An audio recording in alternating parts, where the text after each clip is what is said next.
नमस्कार विद्यार्थी मित्रांनो, मी Madan Ekade English with Madan sir या आपल्या यूट्यूब चॅनलवर सर्वांचे स्वागत करतो.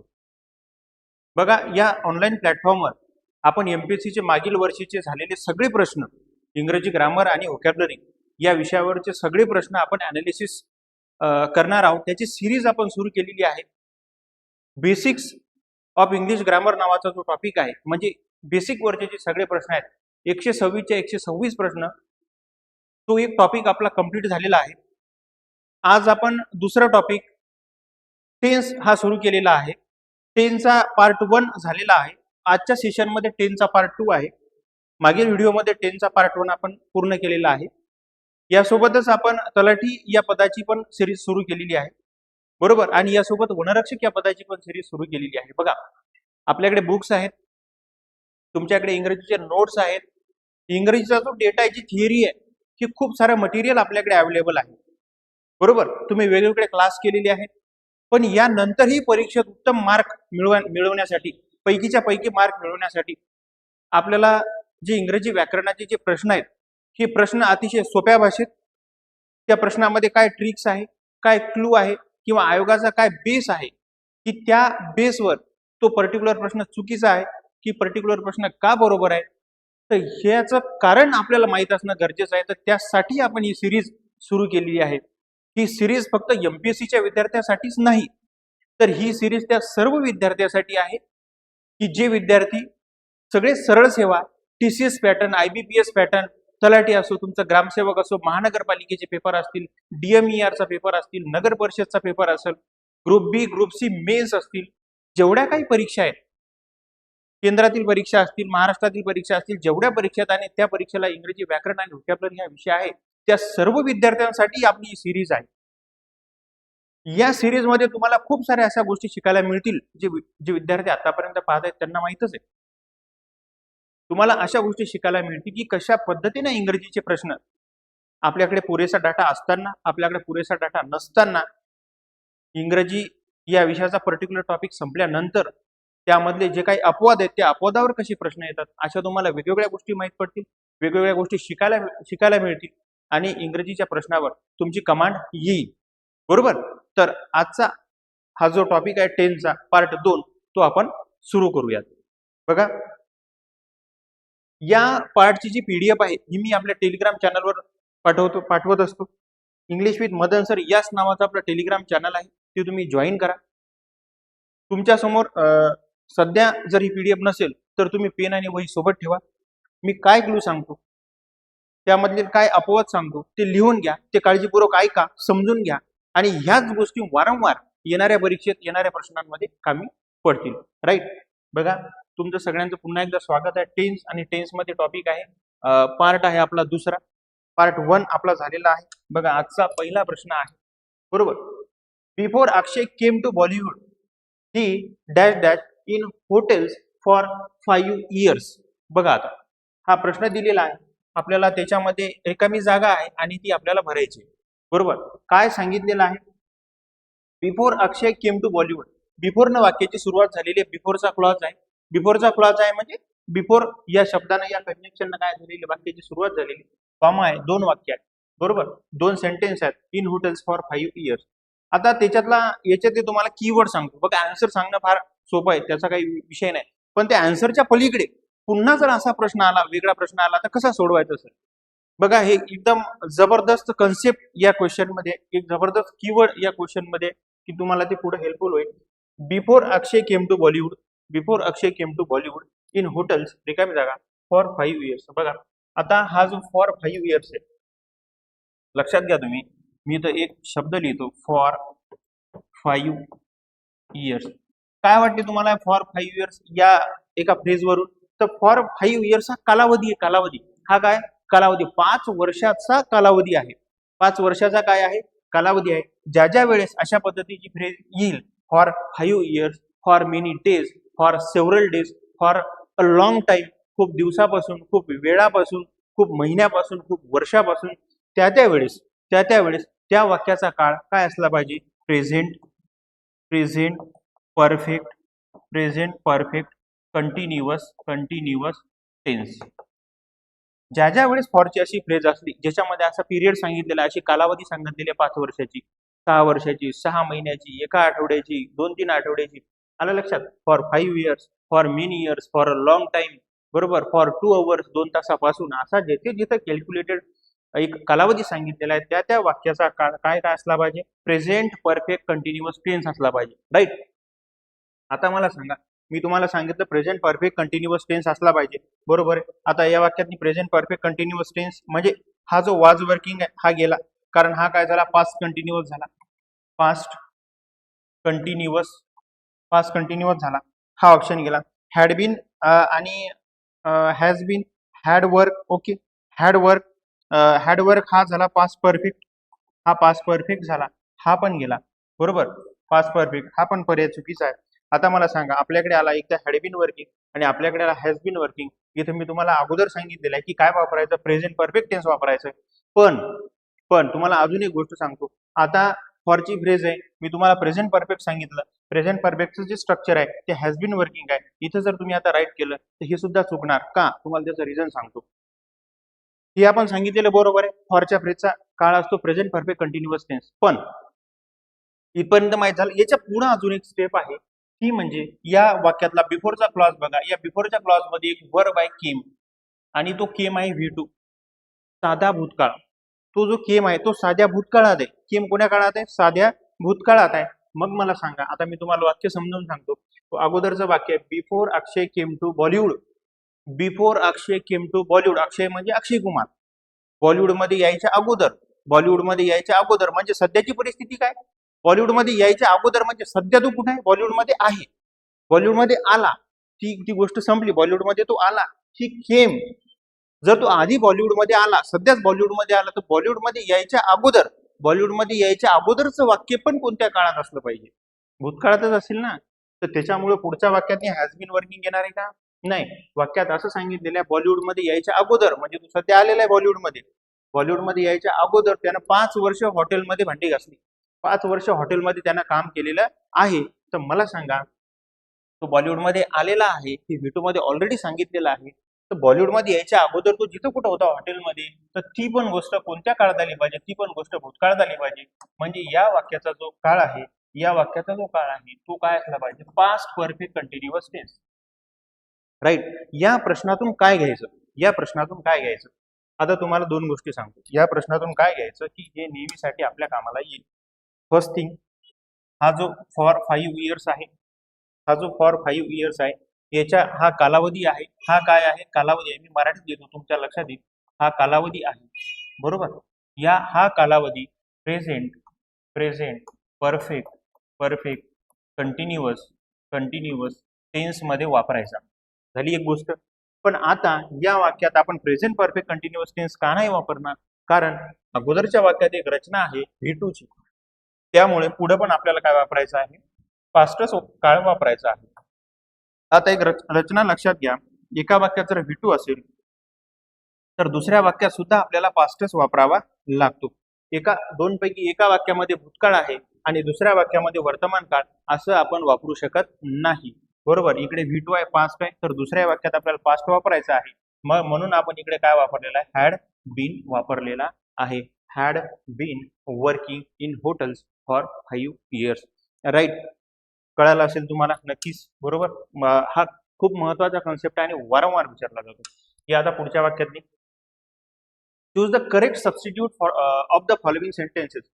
Shashikala is not even understanding simple questions. बघा, वाक्य जर तुम्ही बघितलं तर तुम्हाला असं वाटेल की यार आता नेमकं करायचं काय, सगळं सारखं दिसतंय, कशी चूक हे करायची. मी तर टेन्सच्या आधी म्हणाल हा प्रश्न बेसिकचा, एकदम बेसिकचा प्रश्न आहे. तुम्हाला सांगू कसं, एक एक पर्याय आपण एलिमिनेट करू. बघा, आता करेक्ट आपल्याला ओळखायचं आहे. करेक्ट ओळखायचं आहे. त्यांनी एक वाक्य दिलेलं आहे, Shashikala is not even understanding simple equation. म्हणजे शशिकला नावाचे असा विद्यार्थी की त्याला साधे साधे इक्वेशन पण समजत नाही, असा वाक्याचा अर्थ आहे. आता या वाक्यातच त्यांनी अंडरस्टँडिंग केलेला आहे. तर अंडरस्टँडिंग हा शब्द आपण अंडरस्टँडला ING लावत नाही, ऍज अ व्हर्ब म्हणून. बघा, अंडरस्टँडिंग हा कसा व्हर्ब आहे? स्टॅटिव्ह व्हर्ब आहे. स्टॅटिव्ह व्हर्ब म्हणजे तो ऍक्शन इंडिकेट करत नाही. जो काहीतरी कृती, रडणे, धावणे, पळणे, बोलणे, चालणे, अशा पद्धतीची जी ऍक्शन आहे, बरोबर, तर ऍक्शन नाही इंडिकेट करत, तर बरोबर, तर त्याला स्टॅटिव्ह व्हर्ब म्हणायचं. आता याच्यासारखे अजून काही व्हर्ब आहे, जसं की बघा, लव असेल ऍज अ वर्ब म्हणून आपण नवीन आयएनजी नाही वापरू शकत, ऍज अ वर्ब म्हणून लव असेल, हेट असेल, बरोबर, लाईक असेल, त्याच्या बाद तुम्हाला अजून सांगतो अंडरस्टँड आहे, बरोबर, अंडरस्टँड आहे, हिअर आहे, बरोबर. असे काही स्टॅटिव्ह वर्ब आहेत त्याला आपण आयएनजी लावत नाही. नो आहे, KNOW, नो आहे, स्टॅटिव्ह वर्ब आहेत. तर अंडरस्टँड या शब्दाला आपण काय लावत नाही, आयएनजी लावत नाही, बरोबर. आता मग जिथं जिथं अंडरस्टँड या शब्दाला आयएनजी आहे ते वाक्य चुकलं, बरोबर. म्हणजे 3 नंबरचा ऑप्शन गेलं. आता पुढे या तुम्ही, पहिलं वाक्य बघा, Sariska don't understand even simple equations. Okay, Sariska does not even understand simple equation. ठीक आहे. आता हे वाक्य तर आपलं चुकलंच, अंडरस्टँडिंग येत नाही. आता याला दुसरी गोष्ट सांगतो, इथं हॅज आहे, हॅज नॉट आहे, आणि हॅज नॉट नंतर क्रियापदाला आपण आयएनजी लावतो का? नाही लावत. का नाही लावत? कारण हॅव, कारण बघा हॅव, हॅज आणि हॅड यानंतर जो क्रियापद आहे तो क्रियापद V3 फॉर्म मध्ये असला पाहिजे. कोणत्या फॉर्म मध्ये असला पाहिजे? V3 फॉर्म मध्ये असला पाहिजे. आयएनजी फॉर्म मध्ये चालते का? नाही. म्हणून हे 3 नंबरचं वाक्य चुकलं. आता मला सांगा, इथं डू नॉट आहे, इथं डज नॉट आहे. एका ठिकाणी डू नॉट आहे, एका ठिकाणी डज नॉट आहे. आता मला सांगा, शशिकला, शशिकला हा थर्ड पर्सन आहे. शशिकला हा एकवचनी तृतीय पुरुषी आहे, एक व्यक्ती आहे शशिकला. आता शशिकलाच्या समोर डू नॉट वापरायचं का डज नॉट वापरायचं सांगा बरं तुम्ही. कारण शशिकला हा कसा आहे? Third person. हा कसा आहे? Third person. थर्ड पर्सन आणि सिंग्युलर आहे. थर्ड पर्सन आणि काय आहे? सिंग्युलर आहे. आणि जर थर्ड पर्सन सिंग्युलर एखादी गोष्ट असेल तर त्याच्यासोबत आपण डू नॉट वापरत नाही. तिथं काय येणार? डज नॉट येणार. तिथं काय येणार?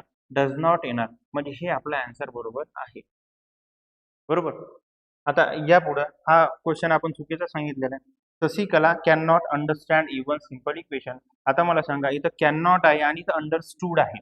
कॅन नॉट आहे आणि अंडरस्टूड आहे, इथं हे चुकलं. का चुकलं? कारण कॅन हा काय आहे? कॅन हा आहे मोडल, मोडल ऑक्झिलरी व्हर्ब. आणि जे जे मोडल ऑक्झिलरी व्हर्ब असतात त्या मोडल ऑक्झिलरी व्हर्ब नंतर नेहमी आणि नेहमी, नेहमी आणि नेहमी क्रियापदाचा बेस फॉर्म वापरतात. जी जी मोडल ऑक्झिलरी व्हर्ब आहेत, कोणती कोणती आहेत मोडल ऑक्झिलरी व्हर्ब? याच्या अगोदर मागच्याही सिरीज मध्ये बेसिक्स मध्ये पण जवळपास आतापर्यंत आपण 7-8 प्रश्न बघितले की मोडल ऑक्झिलरी नंतर त्यांनी बेस फॉर्म वापरला नाही आणि म्हणून ते वाक्य चुकलेलं आहे. कोणकोणते येतात? Can, could, shall, should, will, would, may, might, must, use to, ought to, dare, need. हे सगळे झाले मोडल ऑक्झिलरी वर्ब. त्यानंतर येणारा जो वर्ब आहे तो कसा पाहिजे? तर बेस फॉर्म मध्ये पाहिजे. इथं कॅन आहे, कॅन नॉट आहे, इथं अंडरस्टूड वापरलेला आहे, म्हणजे हे वाक्य चुकलं. इथं हॅज आहे आणि आयएनजी वापरलेला आहे, हे वाक्य चुकलं. इथं डोंट आहे आणि हा डोंट शशिकलामुळे चुकला आलेला आहे, चुकलेला आहे. कारण डोंट कधी वापरतो आपण?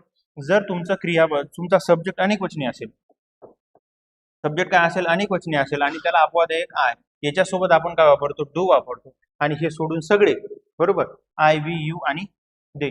एक बेसिक सांगितलं तुम्हाला, हे 4 लोक, आय, वी, यू, दे, हे 4 लोक आणि याच्या व्यतिरिक्त जी सब्जेक्ट अनेक वचनी आहेत, जी सब्जेक्ट प्लुरल आहेत, त्याच्यासोबतच आपण डू वापरतो. आणि हे सोडून सगळे एक वचनी, याच्यासोबत आपण डज वापरतो, बरोबर. तर आपल्या या प्रश्नाचा आन्सर काय आहे? या प्रश्नाचा आन्सर आहे Sarika does not even understanding simple equation. बघा या पुढे एकदम हे बरं बेसिक आहे, बरं, याच्यात वेगळं असं काहीच नाही. तुम्हाला बापरे इंग्रजी किती भारी, काहीच नाही भारी, बरोबर. तुम्हाला काय एकदा बेसिक आलं ना तर हे सगळ्याला येते. बघा आता पुढे, इंग्लंड आणि लास्ट ऑगस्ट. आता या प्रश्नात मला सांगा, तुम्हाला एक असा शब्द सांगतो लास्ट, लास्ट ऑगस्ट असेल, लास्ट वीक असेल, लास्ट वीक असेल, बरोबर, लास्ट मंथ असेल, बरोबर, मागचा आठवडा, मागचा महिना, लास्ट ऑगस्ट, असं लास्ट नावाचा शब्द आला रे आला की त्या वाक्यात क्रियापदाचा कोणतं रूप वापरलं पाहिजे? V2 वापरला पाहिजे, साधा भूतकाळ वापरला पाहिजे.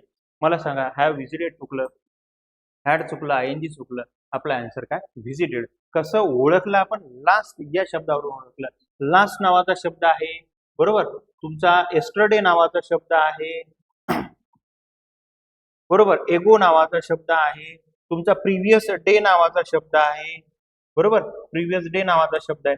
अशा पद्धतीचे जर शब्द आले तर त्या वाक्यातलं जे क्रियापद आहे ते साध्या भूतकाळात असते, एवढं लक्षात ठेवायचं, बरोबर. आणि हेच वारंवार विचारलं जातं, हेच गोष्टी वारंवार विचारल्या जातात. पुढचा प्रश्न आहे, we our hotel before it started raining, बरोबर. तर आपल्याला रिकाम्या जागी क्रियापदाचा एक फॉर्म वापरायचा आहे. We our hotel before it started raining. बघा 2 वाक्य आहेत, एका वाक्याची सुरुवात बिफोर न झालेली आहे. बिफोरच्या वाक्यातला जो क्रियापद आहे तो क्रियापद बघायचा. हा क्रियापद कोणत्या काळात आहे? V2 मध्ये भूतकाळात आहे. मग ऑप्शन मधले जे असे पर्याय आहेत की जे प्रेझेंट ते काढून टाका. ओके, एकही प्रेझेंट मध्ये नाही ऑप्शन मध्ये, बरं ठीक आहे, काय हरकत नाही. एकही प्रेझेंट मध्ये नाही, बिफोरचा क्लॉज आहे, आणि V2 वापरलेला आहे, साधा भूतकाळ वापरलेला आहे. आता या पुढच्या वाक्यात we our hotel before it started raining. वाक्याचा सेन्स असा बनतो की पाऊस सुरू व्हायच्या आत, पाऊस सुरू झालेला आहे, rain started before it started raining. पाऊस सुरू झालेला आहे, पाऊस सुरू व्हायच्या आत आम्ही हॉटेलमध्ये पोहोचलो, असा वाक्याचा सेन्स आहे. तर इथं वेअर रिचिंग येणार नाही, ही पास्ट कंटिन्युअस टेन्स झाला, कारण आपण ऑलरेडी पोहोचलो म्हणजे क्रिया ही पूर्ण झाली भूतकाळात. तर आपल्याला इथं वी रीच पण येणार नाही, कारण काय झालेलं आहे, पाऊस सुरू व्हायच्या आत क्रिया पूर्ण झालेली आहे. ओके, हार्ड रीच आणि ट्राय टू रीच. बघा इथं थोडीशी एरर झालेली आहे, टायपिंग एरर झालेली आहे. हार्ड रीच नाही, हे हॅड रीच आहे. हे काय आहे, हे आहे हॅड. बघा हे असा, हे टायपिंग एरर आहे आपली. हॅड रीच, याचा आन्सर इज हॅड रीच, म्हणजे सी नंबर. काय येईल had reach, REACHED. Before it started raining, म्हणजे या वाक्यात कोणतं स्ट्रक्चर वापरलं माहिती तुम्हाला, past perfect equal to V2. याचा अर्थ असा झाला की दोन वाक्य एकाच वाक्यात दोन वाक्य वापरलेले आहेत, बरोबर, संयुक्त वाक्य आहे. एका क्लॉज मध्ये, एका याच्यामध्ये जर हॅड प्लस V3, म्हणजे इथं काय आता हॅड रीच आहे, तर इकडे काय असला पाहिजे, V2 असला पाहिजे. V2 असला पाहिजे. हे स्ट्रक्चर आहे, या स्ट्रक्चर मधलं हे वाक्य आहे. पाऊस सुरू झालेला आहे, पण पाऊस सुरू व्हायच्या आत आम्ही हॉटेलमध्ये पोहोचलो, म्हणजे पास्ट मध्ये ती क्रिया पूर्ण झाली हे दाखवण्यासाठी आपल्याला हॅड रीच हे आन्सर आहे. राईट. बघा आता पुढचा प्रश्न एकदम सोपा आहे, बेसिक कन्सेप्ट आहे. वाक्य बदललेले आहेत, फक्त वेगवेगळ्या वाक्यांमध्ये तेच स्ट्रक्चर वापरलेले आहेत. काल पण भरपूर साऱ्या या स्ट्रक्चरचे आपण एक्झाम्पल बघितलेले आहेत. बघा आता पुढचं, जसं आता फॉर 5 इयर्सचा कन्सेप्ट होता, तसा आता सिन्स आला.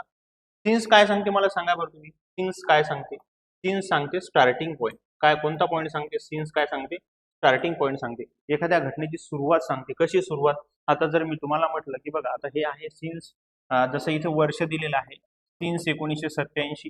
मला सांगा तुम्ही सिन्स 5 PM 5 वाजल्यापासून. मला सांगा तुम्ही SIN. ओके, सुरुवात सांगायची ना आपल्याला. सिन्स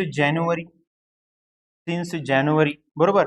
सिन्स अन अवर, एका तासापासून 1987 पासून, 5 वाजल्यापासून, जानेवारी पासून. स्टार्टिंग पॉइंट साठी आपण सिन्स वापरतो. आणि ह्या अशा पद्धतीची स्टार्टिंग पॉइंट जर आला तर त्या वाक्याचा काळ काय आणि काय असला पाहिजे, तर त्या वाक्याचा काळ असला पाहिजे प्रेझेंट परफेक्ट कंटिन्युअस टेन्स. त्या वाक्याचा काळ काय असला पाहिजे? प्रेझेंट परफेक्ट कंटिन्युअस टेन्स हा त्या वाक्याचा काळ असला पाहिजे. आता तुम्ही इकडे लक्षात घ्या, 1987 we have lived in the village since 1987 पासून आम्ही त्या गावामध्ये राहतोय. We have been living in the village since 1987, बरोबर. हेही बरोबर आहे, आपल्या नियमानुसार हे वाक्य बरोबर आहे. प्रेझेंट परफेक्ट कंटिन्युअस टेन्स, बरोबर. आणि वी आर लिव्हिंग, आता सिनच्या वाक्यात आणि हा आर लिव्हिंग झाला, हा चालू वर्तमान काळ झाला, की येणारच नाही. म्हणजे सी आपलं चुकलेलं आहे. फक्त आपलं काय चुकलेलं आहे तुम्हाला सांगतो, फक्त सी चुकलेला आहे.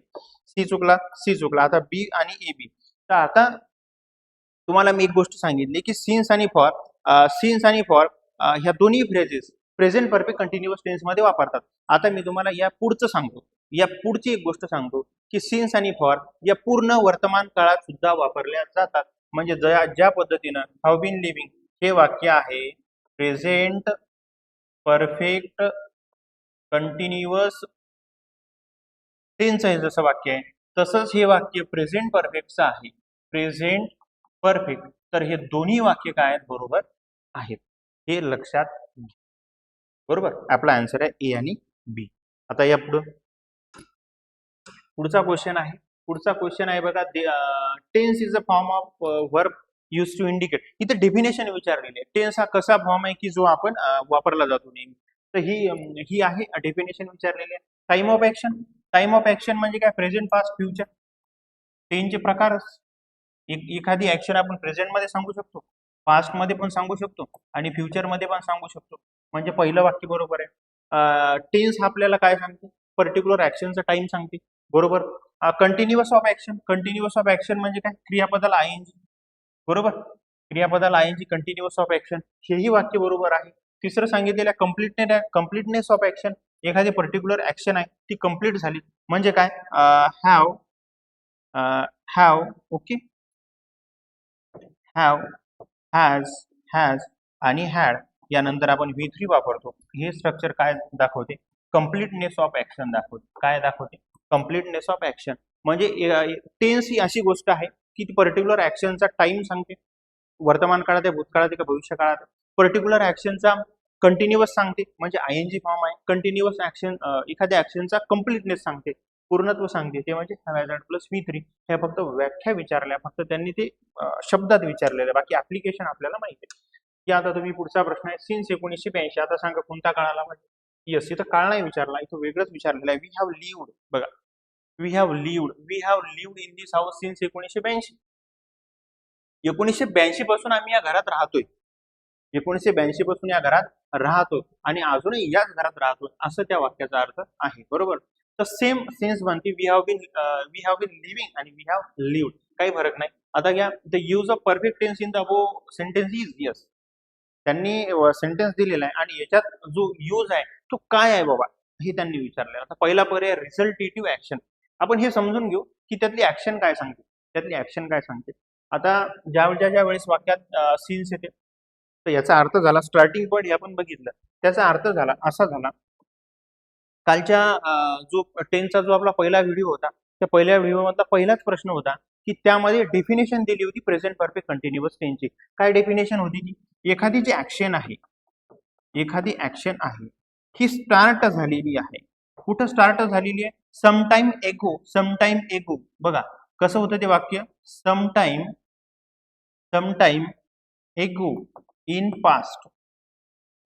म्हणजे भूतकाळात एखादी गोष्ट सुरू झालेली आहे आणि ती अजूनही काय आहे, स्टील कंटिन्युइंग. पहिलंच वाक्य होतं आणि 2025चा प्रश्न आहे राज्यसेवेचा आणि पहिल्याच वाक्यात त्यांनी प्रेझेंट परफेक्ट कंटिन्युअस टेन्सची डेफिनेशन विचारली. ऍक्शन स्टार्ट झालेली आहे, कुठं स्टार्ट झालेली आहे, भूतकाळात स्टार्ट झालेली आहे आणि सध्या काय परिस्थिती आहे, तर ती अजूनही कंटिन्यू आहे. या वाक्याचा काळ झाला प्रेझेंट परफेक्ट कंटिन्युअस टेन्स. त्यांनी तसं एक वाक्य दिलेलं आहे, पण ते वाक्य दिलेले आहे वर्तमान काळात. तर आता मला सांगा, ही जी परिस्थिती आहे, एखादी ऍक्शन सुरू झाली, कधी सुरू झाली, भूतकाळात सुरू झाली, सध्या काय परिस्थिती आहे, तर अजूनही सुरू आहे. या स्टेटला इंग्रजीच्या कन्सेप्टमध्ये इन्क्लुझिव्ह यूज असं म्हटलेलं आहे, इन्क्लुझिव्ह यूज. पण आता ऑप्शन मध्ये कंटिन्युएटिव्ह यूज हे पण आन्सर दिलेला आहे. तर आयोगाचा आन्सर आहे कंटिन्युएटिव्ह ऍक्शन. का कंटिन्युएटिव्ह, कारण ती गोष्ट स्टील कंटिन्युइंग आहे त्या वाक्याच्या डेफिनेशन नुसार. तर तुम्ही हेच लक्षात ठेवायचं की हा जर काळ पुन्हा विचारला तर त्याचा आन्सर काय असलं पाहिजे, कंटिन्युएटिव्ह ऍक्शन असं असलं पाहिजे. रिझल्टेटिव्ह ऍक्शन म्हणजे काय, व्हॉट इज रिझल्टेटिव्ह यूज. रिझल्टेटिव्ह यूजचा अर्थ असा झाला की समजा असं आपण एक्झाम्पल घेतलं की she has broken up the glass. एक ग्लास आहे आणि तिनं काय केलेलं आहे, तो फोडून टाकलेला आहे. What is the result of this action. त्या ऍक्शनचा रिझल्ट असा झालेला आहे की त्या ग्लासचे तुकडे झालेले आहे. रिझल्टेटिव्ह ऍक्शन झाली ही. म्हणजे रिझल्टेटिव्ह ऍक्शन साठी आपण कोणता काळ वापरला, पूर्ण काळ वापरला. Perfect of experience. Yes, perfect of experience. तुम्ही एखाद्या गोष्टीचा एक्सपिरियन्स घेतला आणि तो परफेक्ट मध्ये तुम्हाला सांगायचा आहे, तर त्याचं कसं आपल्याला एक्झाम्पल सांगता येईल बघा. समजा की we have visited the Shivneri fort. Shivneri किल्ल्याला आम्ही भेट दिली. Experience, tourism experience. तर हा झाला एक्सपिरियन्सचा परफेक्ट टेन्स आणि हा झाला रिझल्टेटिव्हचा परफेक्ट टेन्स. आणि आपल्याला विचारला कंटिन्युएटिव्ह यूज, तर कंटिन्युएटिव्ह यूज झाला हा वाला वाक्य, present perfect continuous tense. Right. तर हे झालं आपला आन्सर कंटिन्युएटिव्ह. बघा एकदम सोपा, एकदम थिअरॉटिकल, एकदम बेसिक गोष्टी माहित पाहिजे इंग्रजीच्या बाबतीत. राईट. या आता पुढचा प्रश्न काय विचारला, पुढचा प्रश्न बघा. इमा Graham Wien she was going out with his friend. वाक्याचा सेन्स समजून घ्या, एकदम सोपे वाक्यात, एकदम बेसिक आहे इंग्रजी. तर मी म्हणतो एकदम बेसिक प्रश्न त्यांनी विचारले.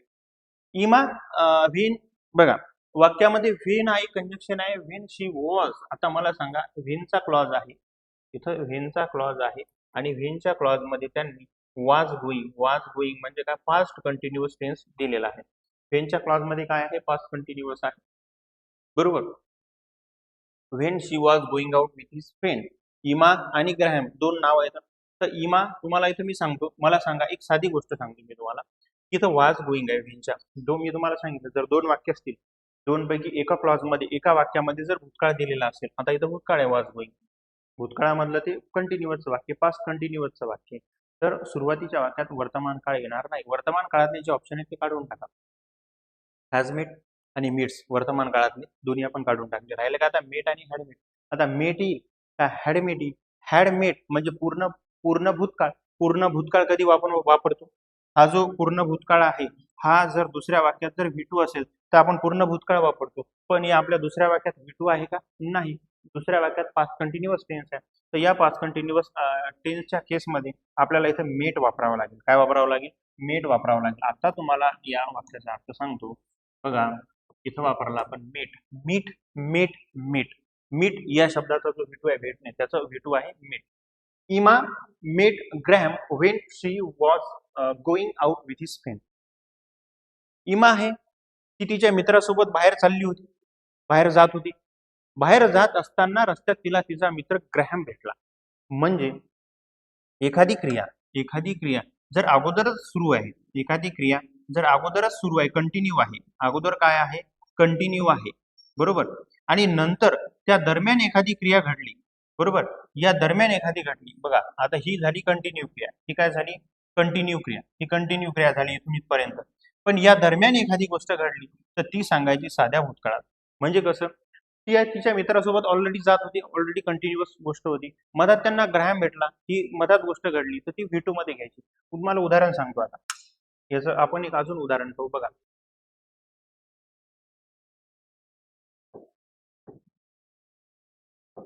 I was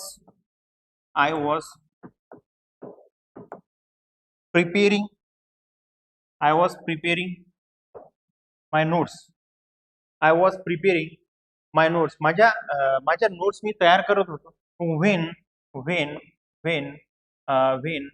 my friend came. When my friend came. म्हणजे मी क्रिया चालू कोणती होती, वॉज प्रिपेरिंग. म्हणजे मी माझा अभ्यास चालू होता, माझ्या नोट्स बनवणं सुरू होत्या. I was preparing for my notes आणि व्हेन माय फ्रेंड केम. तर हे केम कोण्या फॉर्म मध्ये लिहिला आपण, हा लिहिला आपण V2 मध्ये. एक क्रिया कंटिन्युअस, दुसरी क्रिया V2 मध्ये. बघा अजून काय सांगता येईल. When I was watching television. When I was watching television. बघा when I was watching television. मी घरामध्ये काय करतो, टीव्ही पाहत होतो. त्यावेळेस काय झालं, someone knock at the door. कोणीतरी दरवाजा वाजवला. अगोदर चालू असलेली गोष्ट कोणती आहे, टीव्ही बघण्याची. अगोदर चालू असलेली गोष्ट कोणती आहे, तर टीव्ही बघण्याची. त्या दरम्यान काय झालं, कोणीतरी काय केलं, दरवाजा वाजवला. म्हणजे पास्ट कंटिन्युअस जी क्रिया अगोदर सुरू होती, जी क्रिया अगोदर सुरू होती ती पास्ट कंटिन्युअस टेन्स मध्ये. आणि जी क्रिया त्या मधात झाली, जी क्रिया त्याच्या मधात झाली ती सिंपल पास्ट मध्ये. अशी ही एक रचना या वाक्यात ती वापरलेली आहे. या पुढे आता एकदम सोपे प्रश्न आहेत, एकदम बेसिक गोष्टी आहेत, आणि ह्याच कन्सेप्ट, ह्याच रचना सगळ्या परीक्षेमध्ये रिफ्लेक्ट होणार आहेत. म्हणून तुम्ही अजिबात सुरुवातीपासून शेवटपर्यंत अजिबात व्हिडिओ स्किप करायचा नाही. कोणतीही परीक्षेची तयारी करत असाल सुरुवातीपासून शेवटपर्यंत पहा आणि हे व्हिडिओ आपल्या मित्रांना पण शेअर करा. बघा पुढचा प्रश्न आहे, she got up when the alarm clock went off. बघा एका पाठोपाठ एक जर गोष्टी घडल्या, एका पाठोपाठ एक. She got up when alarm clock went off, V2 आणि V2. अलार्म क्लॉक वाजला की लगेच ती उठली. When teacher entered the class, everybody wish him good morning. बघा when teacher entered the class, every student wish him good morning sir. आपण म्हणतो ना, लहानपणी आपण शाळेत असायचो, सर शाळेत यायचे, मग सगळेजण उभे राहून गुड मॉर्निंग सर, बरोबर. तर हे तसं आहे. काय केलं आपण, दोन क्रिया जर लागोपाठ घडत असतील तर साधा भूतकाळ when teacher enter the class, when teacher enter the class, everybody wish him good morning, V2 दोन क्रिया सलग घडल्या. आता बघा, अलाराम वाजला, वेंट ऑफ, अलाराम वाजला आणि ती उठली, अलाराम वाजला आणि ती उठली, दोन क्रिया एका पाठोपाठ एक असल्या तर V2 आणि V2 ही रचना वापरतात, म्हणजे पहिलं वाक्य बरोबर आहे. राईट. आता दुसरं वाक्य बघा, we visited Spain there 3 times last year. Last year काय समजलं तुम्हाला लास्ट या शब्दावरून? Last year, last week, last month, बरोबर, लास्ट टाइम, बरोबर. असा ज्या वेळेस लास्ट नावाचा शब्द येतो तर त्या वाक्यात काय पाहिजे आपल्याला? V2 पाहिजे. संपला विषय. आपले दोन्ही वाक्य काय इथं करेक्ट आहेत. Both sentences are correct.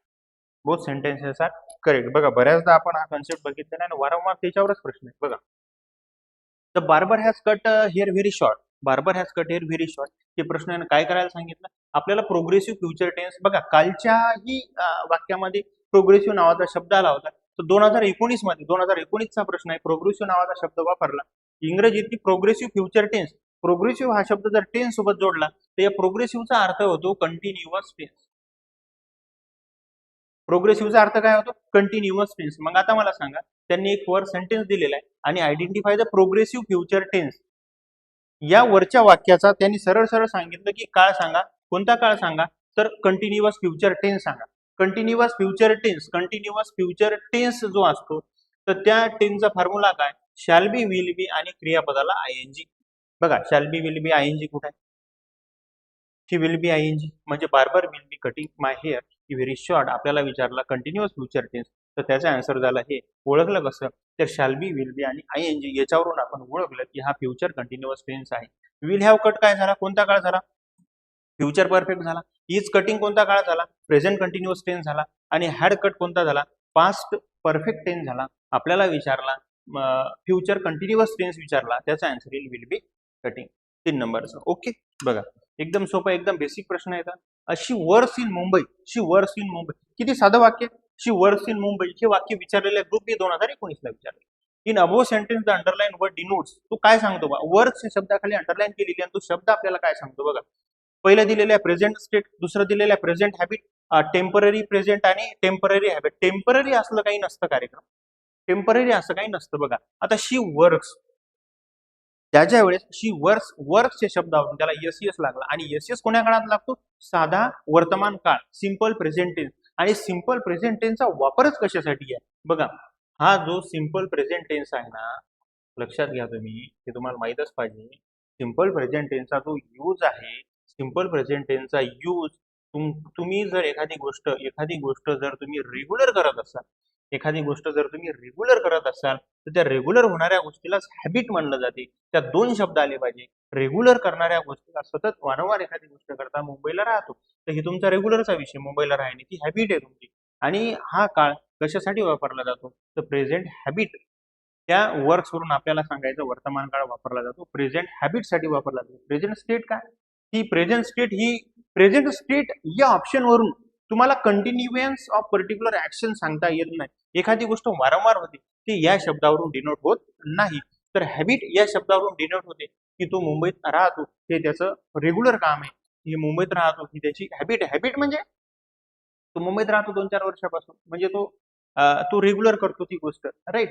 तर यासाठी सिंपल प्रेझेंट टेन्स मध्ये हॅबिट आणि रेग्युलर हे 2 शब्द तुम्ही लक्षात ठेवायचे. ओके. या पुढचा प्रश्न आहे identify the correct sentence. Okay. Correct sentence विचारला. The machine gunners was one of the Robert Westall's most successful books. बघा, खूप असं वाचायला किचकट वगैरे काहीतरी वेगळं वगैरे नाव दिसायला लागले, पण तसं नाही. बघा, आता पहिलं वाक्य आहे, the machine Gunners. Machine Gunners हे पुस्तक आहे. मशीन गनर्स हे काय पुस्तक आहे? सर, तुम्हाला कसं माहित झालं पुस्तक आहे? याच वाक्यात सांगितलेलं आहे. वॉज वन ऑफ द, हा लेखक आहे Robert Westall's most successful book. इंग्रजीचे प्रश्न ज्यावेळेस आपण सोडवतो तर गरज नाही तुम्हाला काय माहित असलं पाहिजे म्हणजे अशा गोष्टी, कारण ते वाक्यात दिलेले असतात ना. द मशीन गनर्स हे बुक आहे, मला माहित झालं. कसं माहित झालं? इथंच दिलेलं आहे बुक्स म्हणून वाक्यात. पुढं कोणाचं आहे? रॉबर्ट वेस्टॉल्स आहे. तर मशीन गनर्स हे जरी तुम्हाला अनेकवचनी वाटत असलं, पण पुस्तकाचं नाव हे आपण काय घेतो? एकवचनीच घेतो. म्हणजे हे वॉज इथं बरोबर आहे, काय अडचण नाही. बरोबर, पहिलं वाक्य बरोबर. Among the people invited was the mayor. बघा, हे थोडंसं इन्व्हर्जन आहे. आता हे जे वाक्य आहेत ना, हे इंग्रजीच्या साहित्यातले कोण्यातरी एखाद्या लेसन मध्ये टेक्स्ट मधले बोली भाषेतले वाक्य त्यांनी उचलून जसे जसं आपल्याला प्रश्न मांडलेला आहे. इन्व्हर्जन कधी होते? त्याच भाषेला जर तुम्ही तोडमोड केलं, बरोबर, तर एखादी एखादी काहीतरी स्टोरी आहे इंग्रजी साहित्यातली, एखादा काहीतरी लेसन आहे, तर त्या एखादा डायलॉग आहे, त्या डायलॉग मध्ये वाक्य उचलून याच्यात टाकले. आता हे वाक्य ओरिजिनल कसं असायला पाहिजे? द मेयर वॉज, हे वाक्य ओरिजिनल कसं असायला पाहिजे तुम्हाला सांगतो. याला आपण सरळ करू. येस, याला आपण सरळ करू. बघा कसं होईल वाक्य. हे वाक्य होईल the mayor, the mayor, the mayor was, the mayor was, the mayor was among the people, among the people, among the people invited, among the people invited. म्हणजे जी जी लोक काही बोलवली होती, ज्या लोकांना इन्व्हाइट केलं होतं, आमंत्रण दिलं होतं, त्याच्यापैकी एक मेयर होते आणि म्हणून हे मेयर एकवचनी आहे, त्याच्यानुसार वॉज बरोबर आहे. हे वाक्य बरोबर आहे. तिसरं वाक्य, they have been playing since 4 o'clock. Since 4 o'clock, 4 वाजल्यापासून स्टार्टिंग पॉईंट दिला. 4 वाजल्यापासून सिन्स 4 o'clock असलं की त्या वाक्याचा काळ काय असला पाहिजे? प्रेझेंट, बरोबर. हा काय झाला? परफेक्ट. आणि हा झाला ING, continuous, present perfect continuous tense. म्हणजे हेही वाक्य बरोबर आहे आणि सगळेच वाक्य यामध्ये बरोबर आहे. बघा एकदम सोपं आहे. नीट समजून घ्या, वारंवार ऐका आणि मी काय गोष्टी सांगतो ह्याच गोष्टीवर, याच कन्सेप्टवर वारंवार प्रश्न येणार, हे लक्षात ठेवा. समजून उमजून घ्या, लिहून घ्या. ओके. आता बघा पुढचं वाक्य आहे, 3 सेंटेन्स त्यांनी दिलेलं आहे. I am film tonight. Okay okay ठीक आहे. आता इथं ऑलरेडी त्यांनी हे आय अपॉस्ट्रॉफी म्हणजे काय? आय एम, याचा अर्थ झाला आय एम, बरोबर. आता एम हे व्हर्ब आहे अगोदर, त्या एमच्या नंतर विल सी येणार नाही, त्या एमच्या नंतर पुन्हा विल सी असं काही येणार नाही. आता राहिले 2 पर्याय. Okay. Seeing, sleeping, going to, हे सगळं हे बघा हे सारखं नाही. इथं स्लिप्ट आहे, हे टायपिंग एरर आहे. इथं काय आहे? स्लिप्ट आहे. इथं आहे SLEPT, इथं काय? स्लिप्ट आहे.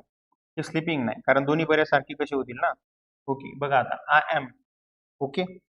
आता आपल्याकडे ऑप्शन असा राहिला, आपला 1 नंबरचा पर्याय गेला, आपला 2 नंबरचा पर्याय गेला. आता एम, एम इज आर. बघा एम इज आणि आर, एम इज आर आणि वॉजवेअर, एम इज आर आणि वॉजवेअर नंतर आपण क्रियापदाला आपण काय लावतो? आयएनजी लावतो, बरोबर. त्याच्यामुळं इथं आता तसा पर्याय बी तसाच आहे आपल्याकडे. ओके है ना, हे दोन्ही आयएनजी फॉर्म मध्येच आहेत. Okay.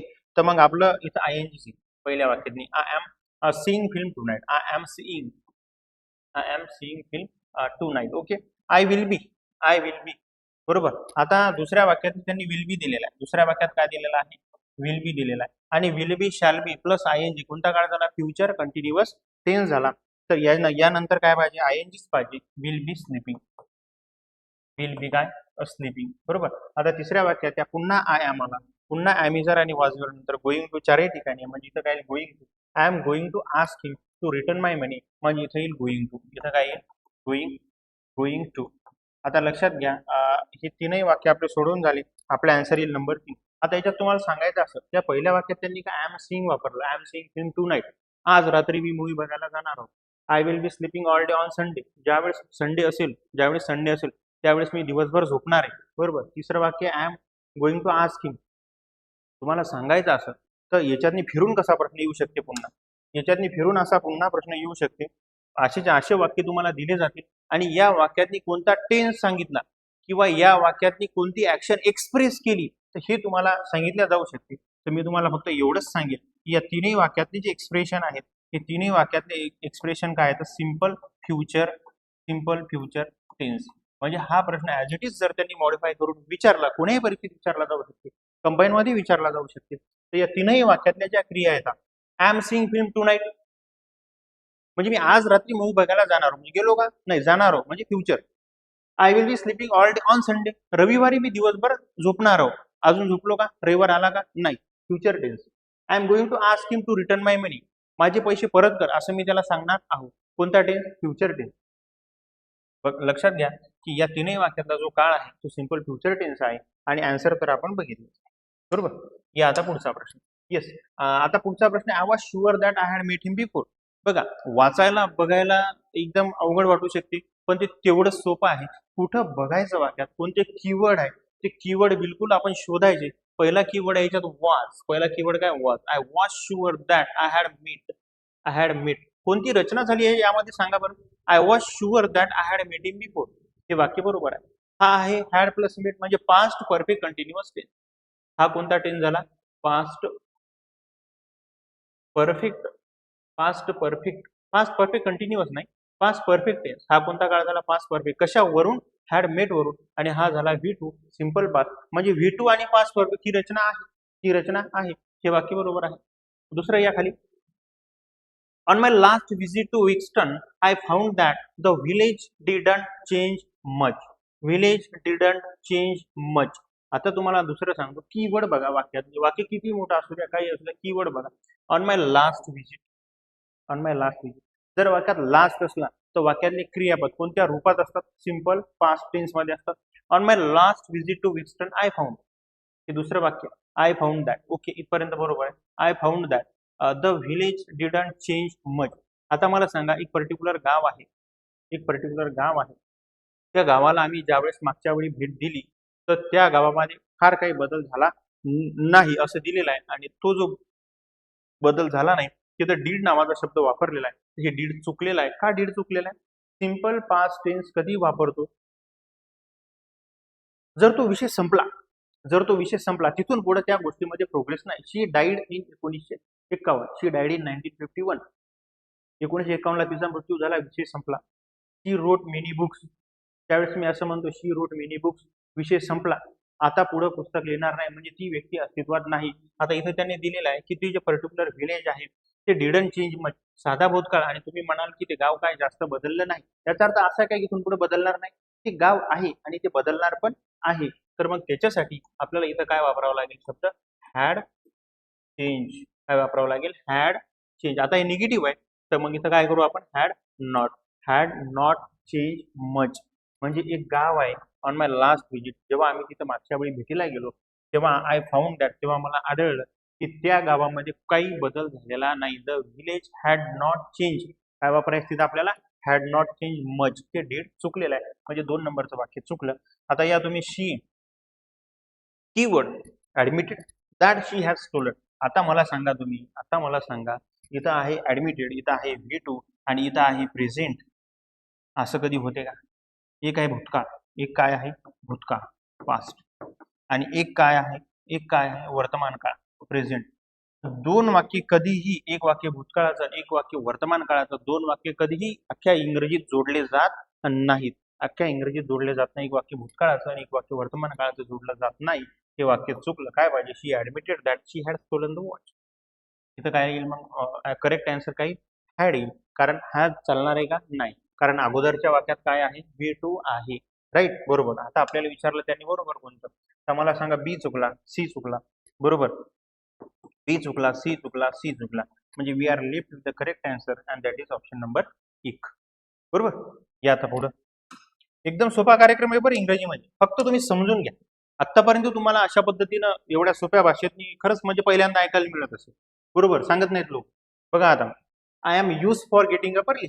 I am use for getting up early. तर तुम्हाला रचना सांगतो. यूज फॉर, तुम्हाला वाटते का असं फॉर चुकलं म्हणून? तर ते 100% चुकलं. ज्या वेळेस साधारणतः एक बेस लक्षात घ्या, जो यूज टू नावाचा शब्द आहे, जो यूज टू नावाचा शब्द आहे, हा साध्या भूतकाळात वापरला जातो, सिंपल पास्ट टेन्स मध्ये वापरला जातो, भूतकाळातली सवय सांगण्यासाठी. बरोबर. हा कशासाठी वापरला जातो? हॅबिट सांगण्यासाठी. कोणती हॅबिट सांगण्यासाठी? पास्ट मधली हॅबिट सांगण्यासाठी. म्हणजे यूज टू नावाची जी रचना आहे, यूज टू नावाचा जे शब्द आहे, हा भूतकाळामध्ये भूतकाळातली सवय सांगण्यासाठी वापरला जातो. पण वर्तमान काळातली जर सवय सांगायची असली, वर्तमान काळातील जर सवय सांगायची असली आणि यूज टू वापरायचा असला तर कोणती रचना वापरावी लागते? तर ती रचना वापरावी लागते am are plus use to plus क्रियापदाला ING. ही कोणती रचना आहे? तर ही रचना काय सांगते? ही रचना हॅबिट सांगते. कोण्या काळातली हॅबिट सांगते? तर ही जी रचना आहे ही वर्तमान काळातली हॅबिट सांगते. प्रेझेंट मधली हॅबिट, पास्ट मधली हॅबिट यूज टू प्लस क्रियापदाचा बेस फॉर्म. प्रेझेंट मधली habit use to plus ING. आणि जर वाक्यात ING वापरला तर व्हर्ब कोणता पाहिजे? म्हणजे ऑक्झिलरी व्हर्ब कोणता पाहिजे? तर एम इज आर पाहिजे. आता या इकडे एम आहे आणि यूज इथं फॉर वापरलेला आहे, मग इथं पाहिजे टू, म्हणजे हे वाक्य चुकलं. I am use to getting up early. I am use to getting up early म्हणजे मला आता सकाळी लवकर उठायची सवय लागलेली आहे, लवकर उठायची सवय आहे. ही झाली वर्तमान काळातली सवय. आय एम यूज फॉर नाही, I am use to getting up early. हे वाक्य चुकलं, राईट. आता हे दुसरं वाक्य, before his marriage. Before his marriage Miran use to spend a lot of his time in the club. म्हणजे त्याच्या लग्नाच्या अगोदर तो त्याचा खूप सारा वेळ कुठं खर्च करायचा, तर क्लबमध्ये खर्च करायचा. Use to plus spend, use to आणि क्रियापदाचा बेस फॉर्म. हे वाक्य बरोबर आहे. भूतकाळातली सवय त्यांनी सांगितली आहे. 2 नंबरचं वाक्य बरोबर. आता येऊ आपण पुढं. My wife is use to getting up early. बरोबर, लक्षात घ्या तुम्ही. ॲमेझार पैकी इज आहे, यूज टू आहे. ॲमेझार पैकी इज आहे, यूज टू आहे आणि क्रियापदाला आयएनजी आहे. ही झाली वर्तमान काळातील सवय. ही काय झाली? वर्तमान काळातील सवय. प्रेझेंट हॅबिट, वर्तमान काळातील habit. Am is are plus use to, am is are plus use to आणि क्रियापदाला काय? ING, right. आता या पुढचा क्वेश्चन बघा. द अर्थ रिसोर्सेस, म्हणजे हे वाक्य बरोबर आहे. ओके, काय अडचण नाही. The earth resources are being use up at an alarming rate. तिसऱ्या वाक्यातला जो यूज अप आहे ना, तिसऱ्या वाक्यातला जो यूज अप आहे, यूज टू सवयीसाठी, use to plus base form भूतकाळातली सवय, यूज टू प्लस आयएनजी वर्तमान काळातली सवय आणि यूज अप म्हणजे एखाद्या गोष्टीचा वापर करून टाकणे. बघा, यूज अप म्हणजे एखाद्या गोष्टीचा वापर करून टाकणे, बरोबर. आता समजा तुम्ही एक चॉकलेट आणलं, बरोबर, आणि तुम्ही असे नेमकंच तुम्ही नाही का, नुकतंच आपण अभ्यास करताना आणतो चॉकलेट खायला. चॉकलेट तुम्ही आणलं आणि तुमचं लक्ष नाही, तुमचा मित्र आला, तुमच्या मित्रानं तुमच्या जवळचं चॉकलेट घेतलं आणि लगेच संपवून टाकलं, तुम्हाला माहित बी नाही. मग आपण काय म्हणतो? ही यूज अप ऑल माय चॉकलेट. ही यूज अप माय चॉकलेट म्हणजे त्यानं माझं सगळं. इथं चॉकलेट यूज अप असं नाही ना, म्हणजे त्यानं खाऊन टाकलं ते भाग वेगळा. पण यूज अप म्हणजे जसं तुमचा एखादा सोप आहे, तुमचा ब्रश आहे. हा, आता माय रूममेट युज्ड अप माय टूथपेस्ट. माय रूममेट युज्ड अप माय सोप, म्हणजे माझं साबण त्यानं वापरून टाकलं, संपवून टाकलं. माझा टूथपेस्ट वापरून टाकला, संपवून टाकला. एखादी गोष्ट वापरून टाकणे, वापरून संपवणे, त्यासाठी युज्ड अप ही रचना वापरली जाते. बघा, the earth resources are being used up at an alarming rate.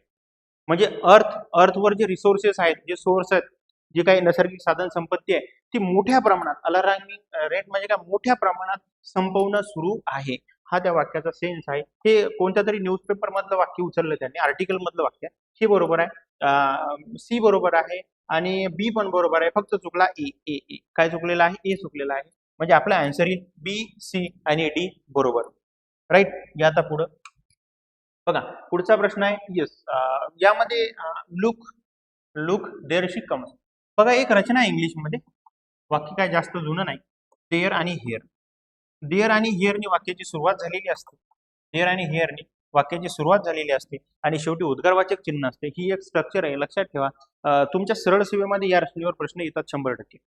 आणि एमपीएससी प्रश्न तर एमपीएससीचाच आहे. कंबाईन ग्रुप बी 2018चा प्रश्न आहे. ही एक स्ट्रक्चर आहे. जर देअर आणि हिअरनं वाक्याची सुरुवात झाली आणि जर शेवटी उद्गारवाचक चिन्ह असेल, तर त्या वाक्याचा काळ काय असला पाहिजे? त्या वाक्याचा काळ असला पाहिजे सिंपल प्रेझेंट टेन्स. त्या वाक्याचा काळ काय असला पाहिजे? सिंपल प्रेझेंट टेन्स असला पाहिजे. आता मला सांगा, लुक देअर आणि इथं बघा कम दिलेला आहे, याचं रूप वापरा म्हणून, आणि इकडे काय आहे? उद्गारवाचक चिन्ह आहे. म्हणजे आपल्या रचनेत प्रश्न बसणार आहे लुक देअर शी, आणि शी थर्ड पर्सन काय एकवचनी आहे, सिंग्युलर आहे, म्हणजे याचा आन्सर काय येणार? कम्स. याचा आन्सर काय येणार? कम्स. बघा, here the bus arrives. Here the bus arrives आणि चिन्ह उद्गारवाचक चिन्ह. देअर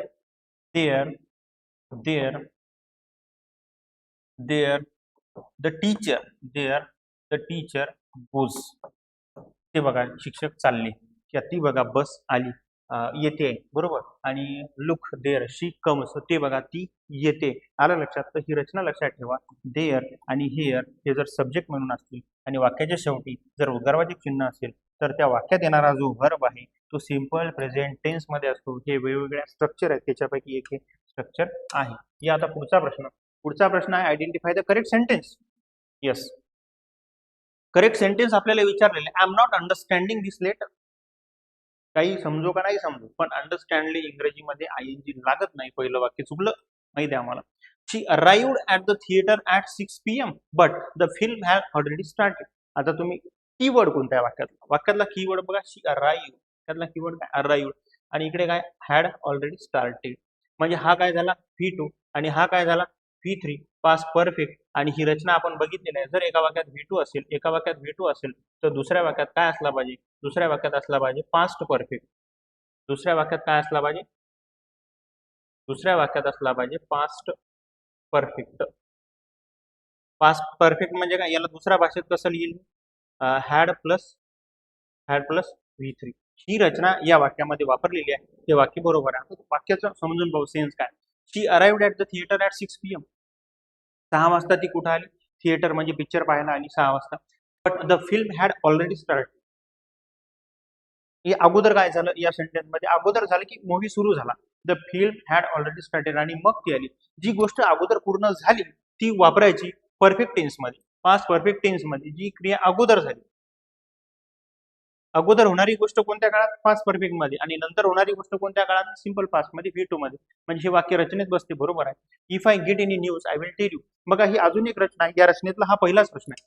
या रचनेतला हा कसा आहे, या रचनेतला हा पहिला प्रश्न आहे. बघा, if I get any news, if I get any news I will tell you. या रचनेतला पहिला प्रश्न आहे. जर दोन वाक्य आहेत, जर दोन वाक्य आहेत आणि एका काळात दोन सेंटेन्स आहे, एका सेंटेन्स मध्ये सिंपल प्रेझेंट आहे, एका सेंटेन्स मध्ये सिंपल प्रेझेंट आहे, तर दुसऱ्या सेंटेन्स मध्ये कोणता काळ असला पाहिजे, will, shall will plus base form असला पाहिजे. म्हणजे सिंपल फ्युचर टेन्स असला पाहिजे.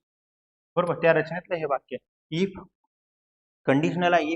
If I get any news, if I get काय सिंपल प्रेझेंट आहे आणि I will tell you simple future आहे. हे वाक्य या रचनेमध्ये बसलेलं आहे.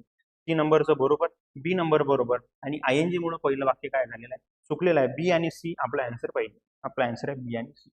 बघा एकदम सोपं आहे. वेगवेगळे स्ट्रक्चर आहेत वाक्याच्या ज्या रचना आहेत, या वाक्याच्या रचना तुम्हाला माहित पाहिजे. वाक्याच्या रचना शिकून घ्या, वाक्याच्या रचना समजून घ्या, आणि मग त्यावेळेस हे प्रश्न आपल्याला एकदम सोपे वाटतील. बरोबर. आता पुढे या. When they reach the airport the plane had already taken off. Keyword बघा, कीवर्ड काय, रिच, आणि कीवर्ड काय, already taken off, already taken off. आता मला सांगा, when they reach the airport, ती काय झाली, विमानतळावर पोहोचले, पण the plane had already taken off. अगोदर काय झालं, विमान उडून गेलं, विमान हॅड ऑलरेडी टेकन ऑफ, विमान अगोदर गेलं. ही क्रिया कशाची आहे, अगोदर झालेली आहे. आणि मी कधी पोहोचलो, विमान गेल्यानंतर पोहोचलो, म्हणजे ही क्रिया नंतरची आहे. जी अगोदरची क्रिया आहे ती हॅड प्लस V3 मध्ये असली पाहिजे. नंतर झालेली जी क्रिया आहे नंतर, ती V2 मध्ये असलेली आहे. या रचनेत आपलं हे वाक्य बसलं, हे वाक्य बरोबर. राईट. आता खालचं वाक्य बघा, when they reach the airport the plane already took up. एकच वाक्य आहे, हे वाक्य त्यांनी चुकवलं. इथं V2 वापरला आणि हे इथं त्यांनी V2 वापरला. हा V2 बरोबर आहे, पण दोन V2 कधी वापरतो, जर दोन क्रिया एकमेकावर अवलंबून असल्या, दोन क्रिया एका पाठोपाठ एक घडल्या, तर आपण V2 वापरतो. पण दोन पैकी एक क्रिया अगोदर घडली, पूर्ण झाली, नंतर दुसरी क्रिया झाली, तर मग आपण ही रचना वापरतो. तर हे V2 चुकलं. म्हणजे या रचना V2 ही रचना बरोबर आहे, पण या केसमध्ये, या कंडिशन मध्ये ही रचना बसत नाही, म्हणून हे बी नंबरचं वाक्य चुकलेलं आहे. म्हणजे आपला आन्सर आहे आन्सर नंबर 1. आन्सर नंबर 1 आपला. राईट. बघा आता या पुढचा प्रश्न, आय एम हेअर सिन्स 1951. 1951 पासून मी येते. आता ज्याच्या वेळेस सिन्स आणि स्टार्टिंग पॉईंट दिलेला आहे, त्या वाक्याचा काळ काय असला पाहिजे, त्या वाक्याचा काळ असला पाहिजे present perfect continuous, present perfect continuous tense हा त्या वाक्याचा काळ असला पाहिजे. आता मला सांगा तुम्ही, इथं ॲमच दिलेलं आहे त्यांनी, म्हणजे 1 नंबर आपले चुकलं. वाक्य काय पाहिजे, म्हणजे हे वाक्य काय पाहिजे सांगा, ते वाक्य बरोबर करा. ॲम या वाक्यातला चुकला माहित झाला आपल्याला. आता बरोबर वाक्य बघा, आय एम हेअर सिन्स 1951. 1951 पासून मी येथे आहे. आय हॅव बीन, हे वाक्य कसं होईल मग, I have been here since 1951. बरोबर. किंवा दुसऱ्या कशा पद्धतीने करू, I have been living here since 1951. या दोन केसमध्ये हे वाक्य लिहिता येईल आपल्याला, आय हॅव बीन आणि आय हॅव बीन लिव्हिंग. बरोबर. पण हे आय एम वालं वाक्य आपलं चुकलेलं आहे, कारण त्या वाक्यात सिन्स नावाची फ्रेज, सिन्स 1951 ही फ्रेज वापरलेली आहे. या आता पुढचा क्वेश्चन बघ, select the correct sentence. Correct sentence आपल्याला सांगायचं आहे. ते work hard today in the garden. Okay. They work had today in the garden. समजा त्यांनी काय केलेलं आहे, दिवसभर गार्डन मध्ये काम केलेलं आहे आणि संध्याकाळी आपण म्हटलेलं आहे की आज त्यांनी काय केलेलं आहे, खूप मेहनत घेतलेली आहे. ओके, काय अडचण नाही, एक सेन्स लागतो. आता टुडे आणि वर्क हे कधी जास्त चुकलं असतं जर त्याला अजून दुसरं वाक्य जोडून असतं, तर त्या वाक्याच्या रेफरन्सनं हे वाक्य चुकलं असतं. पण इथं एकच सिंगल वाक्य आहे आणि साधा कॉमन गोष्ट आहे की आज त्यांनी गार्डन मध्ये खूप मेहनत घेतलेली आहे, मेहनतीचं काम केलेलं आहे, त्यामुळे हे वाक्य बरोबर आहे. याच्यात काही वेगळं असं काही लॉजिक नाही. ती lived there happily for a year. Okay, for a year. He lived there happily for a year. तर हे पण कॉमन वाक्य आहे की एक वर्षापासून ती चांगली राहत आहेत, आनंदाने राहत आहेत. He lived there happily for a year. एक वर्षापासून तिथं ते राहत आहेत. फक्त आता तुम्हाला इथे एक गोष्ट लक्षात ठेवायची. इथे एक गोष्ट काय लक्षात ठेवायची, बरोबर, की लिव्ड देअर ज्या वेळेस आपण साधा भूतकाळ वापरतो, ज्या वेळेस आपला साधा भूतकाळ वापरतो, तर त्या क्रियेचा जो समोर आहे प्रेझेंटमध्ये किंवा फ्युचरमध्ये काही रिलेशन नसतं त्या ऍक्शनचं. मग आता he lived there happily for a year, एक वर्षापासून ते तिथे आनंदाने राहिले, बस हे एवढंच आहे. याच्या मागे पुढं काहीच नाही, समोर त्याचं काही रिलेशन नसते ज्या वेळेस आपण हा लिव्ड म्हणजे व्ही टू वापरतो. राईट, बरोबर. तर हे दोन्ही वाक्य कॉमन आहेत, याच्यात वेगळं असं काही नाही. Both sentences are correct. या पुढे या आता. ग्रॅमॅटिकली करेक्ट सेंटेन्स आपल्याला सांगायचा. Yes yes. Last night keyword बघा. Last night, last year, last month, बरोबर. तर ज्या वेळेस लास्ट नावाचा शब्द येतो, तर तो जो क्रियापद आहे, तो क्रियापद आपल्याला पाहिजे व्ही टू. म्हणजे इथं काय पाहिजे होतं, आय हॅव सीन नाही, तर आय सॉ. म्हणजे हे वाक्य चुकलं. लास्ट या शब्दावरून आपण ओळखले. Father has been ill since since then year. बघा इथं गडबड झालेली. हे सिन्स देन असं नाही, हे सिन्स टेन आहे. सिन्स 10 आहे. आता मला सांगा, जर 10 वर्षापासून असेल तर मग सिन्स मुळे हे वाक्य चुकलं. सिन्स लागणार नाही. तुम्हाला 10 वर्षाचा जर कालावधी सांगायचा झाला तर तुम्हाला असं लिहावं लागेल, फॉर 10 इयर्स. 10 वर्षाचा कालावधी कसा लिहायचा, फॉर 10 इयर्स. आणि मग आता सांगा, फॉर 10 इयर ही फ्रेज बरोबर आहे. आणि तुम्ही जर असं याला असं लिहितो म्हटलं, सिन्स 10 इयर, तर ही फ्रेज चुकीची आहे. कारण सिन्स कोणासाठी, सिन्स कधी, सिन्स स्टार्टिंग पॉइंट असेल. आणि फॉर कोणासाठी, फॉर सोबत समजा एक पिरियड असेल, कालावधी असेल, बरोबर. 2 वर्षाचा कालावधी, 6 महिन्याचा कालावधी, 3 वर्षाचा कालावधी, 3 दिवसाचा कालावधी, 2 आठवड्याचा कालावधी, असा जर कालावधी असेल तर फॉर वापरतो. स्टार्टिंग असेल तर सिन्स वापरतो. त्यामुळे ही सिन्सची फ्रेज चुकलेली आहे. तर फॉर पाहिजे, फॉर 10 इयर्स पाहिजे, तेव्हा हे वाक्य बरोबर येईल. ओके, म्हणजे हे चुकलेलं आहे. होम डिड यू सी, तू कोणाला भेटलास. ओके, यात काय अडचण नाही, हे बरोबर आहे. आणि माय ब्रदर इज इंजिनियर, बघा, माय ब्रदर हा सब्जेक्ट झाला आणि इंजिनियर हा नाऊन झाला, कॉम्प्लिमेंट झाला, पूरक झाला. ज्यावेळेस आपण ओळख सांगतो की नाही का, my friend is a teacher, my father is a farmer, my brother is engineer, तर हे नाऊन आहे, हे कॉम्प्लिमेंट आहे.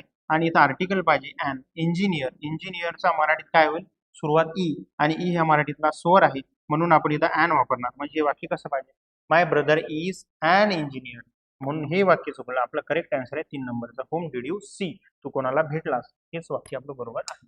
या पुढे आता बघा, पुढचा क्वेश्चन आहे, करेक्ट सेंटेन्स आपल्याला ओळखायचा आहे. करेक्ट सेंटेन्स ओळखायला सांगितलेला आहे. Okay okay okay. She, yes yes yes. इथं बघा एक गडबड झालेली. शी हॉटअप नाही, तर शी गॉटअप आहे. हे काय पाहिजे, she got up. She got up V two. She got up when the alarm clock went off V to.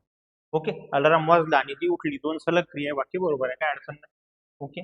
या आता पुढे, Erica had drop her bag while she was getting in to her car. बघा, अशा पद्धतीचं सेंटेन्स आपण पहिले 1-2 प्रश्नात बघितलेला आहे. वॉज गेटिंग, कीवर्ड बघा, keyword was getting, past continuous, was getting past continuous, आणि शी हॅड ड्रॉप. बघा, एकदम लक्षपूर्वक समजून घ्या. इथं एक अजून त्यांनी एक सेंटेन्स व्यवस्थित चुकवलेला आहे, एकदम प्रॉपर चुकवलेला आहे. मस्त प्रश्न त्यांनी टाकलेला आहे. Erica had a drop her bag while she was getting in to her car. एक क्रिया आहे ती कारमध्ये जात असताना तिनं तिची बॅग काय दिली, ठेवून दिली. तिथं बॅग ठेवून दिली, बरोबर. आता मला सांगा, हॅड ड्रॉप नाही, इथं नुसतं ड्रॉप येईल. हा काय पाहिजे, व्ही टू पाहिजे. ज्या वेळेस एक पास्ट कंटिन्युअस असेल एका वाक्यामध्ये जर जर पास्ट कंटिन्युअस असेल, एका वाक्यामध्ये जर पास्ट कंटिन्युअस असेल, तर राहिलेल्या वाक्यामध्ये काय पाहिजे, व्ही टू पाहिजे. पास्ट कंटिन्युअस आणि पास्ट परफेक्ट अशी रचना नाही, ही वाली. हॅड वाली रचना पास्ट कंटिन्युअस सोबत येते का? नाही. त्याच्यामुळे आपलं हे बी नंबरचं वाक्य चुकलं.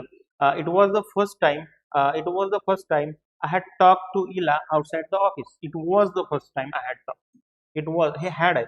का हॅड हे कसं ओळखलं आपण? हे अपॉस्ट्रोफी डी म्हणजे हॅड आहे. कारण हा पुढचा जो टॉक आहे तो ईडी वाला आहे, तो V3 झाला आणि V3च्या आधी हॅव हॅड हॅड यानंतर आपण V3 वापरतो.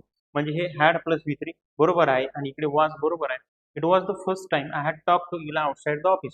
म्हणजे पहिल्यांदाच असं झालं मी इला सोबत ऑफिसच्या बाहेर बोललो. वाक्य बरोबर आहे, काय अडचण नाही.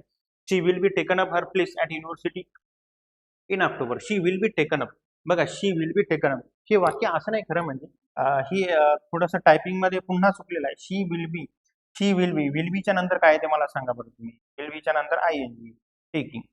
हे वाक्य असं आहे. She will be taking up her place at university in October. बरोबर. विल बी टेकिंग अप आणि विल बी टेक अप. आता याच्यातला तुम्हाला फरक सांगतो. हे वाक्य बरोबर आहे. She will be taking up her place at university in October. म्हणजे एक पर्टिक्युलर युनिव्हर्सिटी आहे, त्या युनिव्हर्सिटीमध्ये तिने ऍडमिशन घेतलेली आहे. आता आपण म्हणतो ना, अरे वा वा वा तुमचा नंबर लागला त्या युनिव्हर्सिटीत, आता तुम्ही जाणार ते कधी जाणार? तर ती काय म्हणजे मी ऑक्टोबरमध्ये जाणार. म्हणजे ऍडमिशन झालेली आहे, सगळी प्रोसेस झालेली आहे, फक्त तिथं जायचं बाकी आहे. आता समजा नाही का, एखाद्याला नोकरी लागली, आपल्या मित्राला नोकरी लागली आणि तुम्ही तिथं कधी जॉईन होणार आहात? आता एक तुम्हाला एक सेंटेन्स सांगतो, याचा एकदा फायनल आन्सर सांगतो तुम्हाला. बघा, आपलं बी नंबरचं वाक्य चुकलेलं आहे. 1 नंबरचं वाक्य बरोबर आहे. बी ऑप्शन मधून काढून टाका. बी बी बी बी गेला. मी तुम्हाला सांगितलं की डी नंबरचं वाक्य बरोबर आहे आणि सी नंबरचं वाक्य बरोबर आहे. सी आणि डी आणि ए पण बरोबर आहे. ACD हे आपला आन्सर झाला. आता तुम्हाला याच्यातला फरक सांगतो डी नंबरच्या वाक्यातला. बघा, एक असते नाही का, I will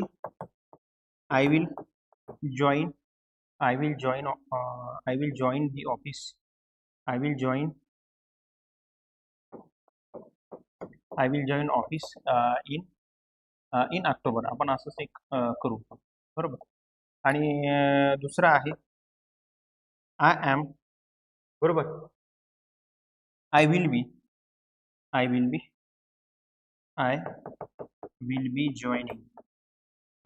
joining office in October. आता या दोन्हीतला तुम्हाला फरक सांगतो.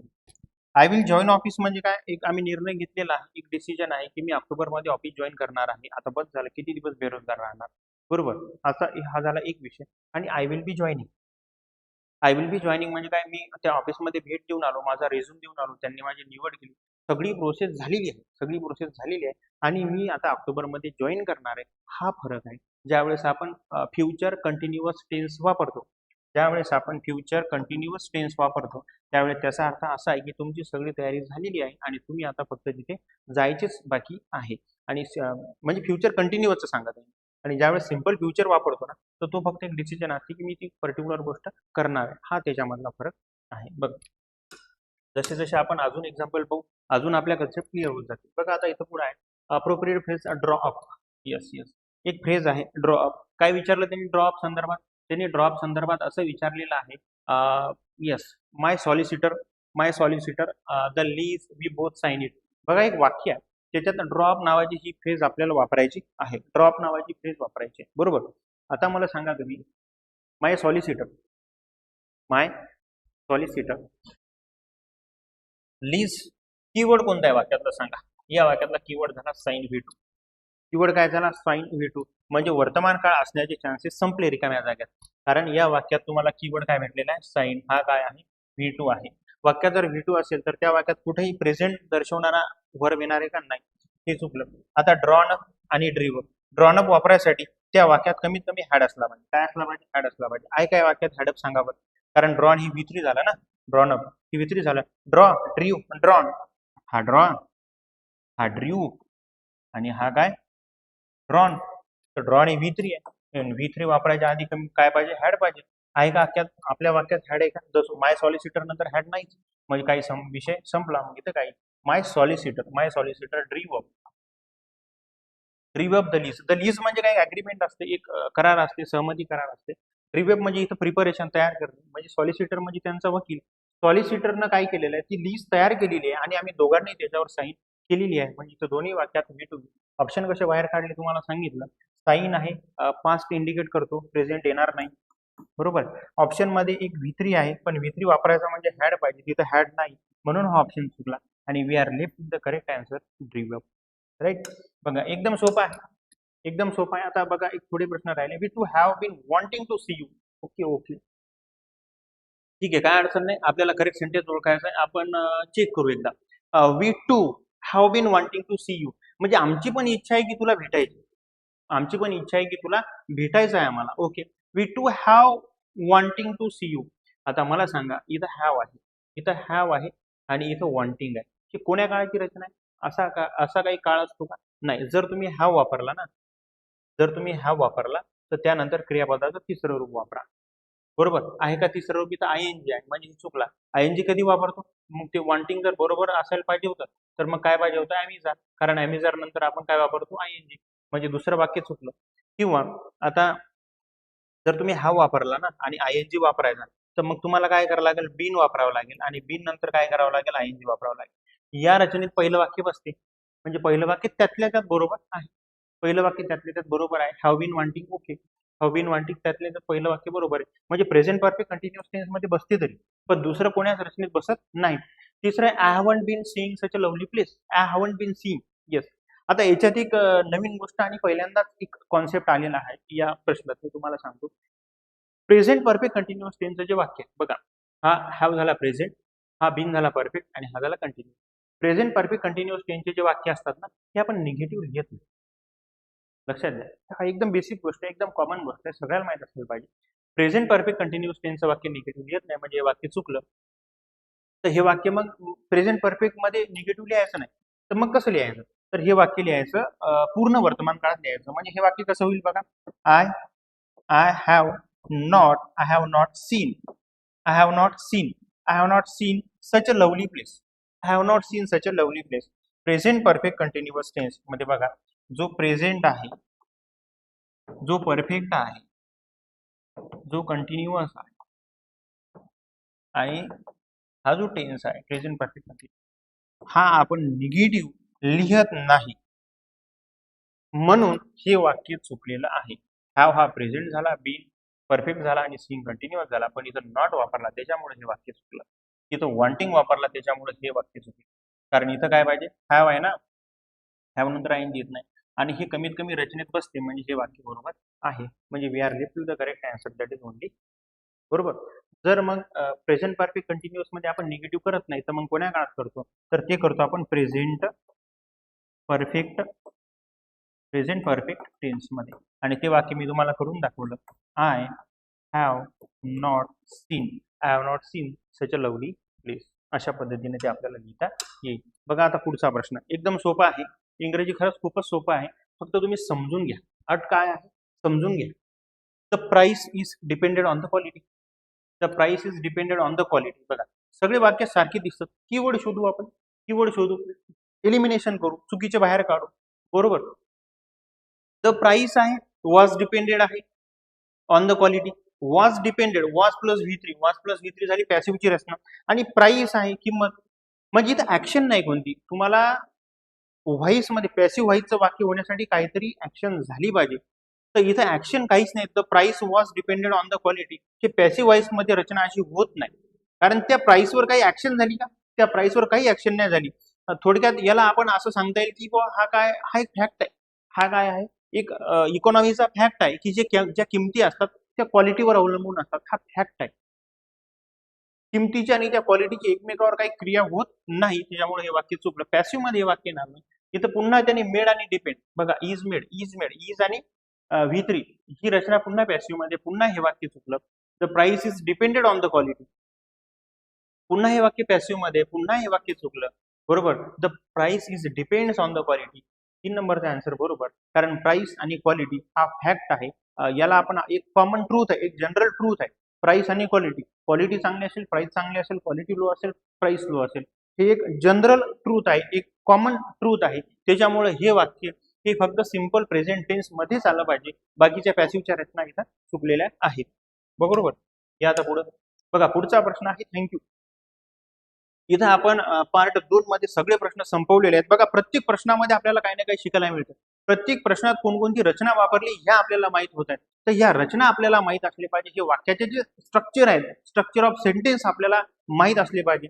म्हणजे तुमचे बाकीचे पर्याय काय होतात, इलिमिनेट होतात. बरोबर. तर तुम्ही सुरुवातीपासून शेवटपर्यंत सगळे प्रश्न बघा. तुम्हाला सगळ्या परीक्षेमध्ये याचा निश्चितच खूप खूप खूप फायदा होईल. आणि स्वतः तर पहाच आणि इतरांना पण हे व्हिडिओ हे शेअर करा. सगळ्या सामान्य पोरांपर्यंत आपले व्हिडिओ पोहोचले पाहिजे. वाढू द्या त्यांचे पण मार्क, होऊ द्या सगळ्यांना पास. बरोबर. भेटू आपण पुढच्या व्हिडिओमध्ये. धन्यवाद.